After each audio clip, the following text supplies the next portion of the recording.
so are we ready for more questions? Yeah, part 2 of busting myths of depression. Okay, depression is irreversible. So I think here I'd like to emphasize the importance of recovery. To remember is that even if you're struggling, it's important to recover from it, and to highlight the importance of like your experience, how maybe you at one point you stopped enjoying school, work, studying, things like that, but then eventually now you're at a point where you're enjoying a lot of things. That was similar from my experience as well. Really step by step getting into that recovery phase. Eventually I was able to enjoy things that I really wanted to do. So depending on your situation, it might actually seem like it has been reversed because you can enjoy the things that you really want to. And that recovery can take time. Sometimes it feels like going snail's pace, but any improvement is great improvement. And it's all that little stuff over time that adds up. Yeah. Okay, second one. Depression is not a joke. Is it a joke? No, it's not I don't think it's funny at all. No, especially when we joke about things like this, it makes it seem to other people that it's not serious. You shouldn't reach out for help, and that's not okay. So we shouldn't take it lightly. What you can within your boundaries to assist them. Anything to add there? Do you want to hear a funny joke? Yes. How do you make a tissue dance? How? You put a little boogie in it. Oh my god. That was a funny joke. Depression is a choice. Yeah. It's just think about it in terms of like, do I really want to be at a low point in my life all the time and then not be able to do things that I really enjoy, or things like that, like lose energy out of my body because it has physical impacts on you. Serious physical impacts. Okay, depression is a silent killer. Okay, so this is a serious one. It's often it can go both ways.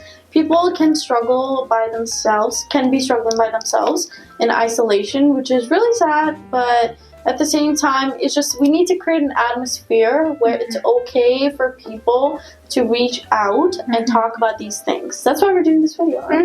Yeah, and the stigma. I agree. So very real. So stigma, shame, and just kind of feeling the guilt from reaching out or anything like that, that can have huge impact. So I would say is that if somebody's struggling with depression, don't take it lightly. Let's move on. Anything to add there? I have a great joke ready. Oh my goodness. Knock, knock. Who's there? Orange. Orange you. Orange, you glad we're doing this interview? Depression is hidden. It can be hidden, but it can be very obvious as well. Sometimes people are struggling in isolation, I mentioned, if they don't feel comfortable reaching out because of stigma or because their life is not going okay. It can be obvious too when people are trying to reach out but are not taken seriously. So both ways, I would say. Yeah. Okay, second last one. Depression is pain. Depression can be painful both mentally and physically. I think we've covered that. Last one. Can we get a drum roll? Okay, let's do this. Yeah. Depression is preventable. Like, just because you're doing everything right, that nothing is going to come your way.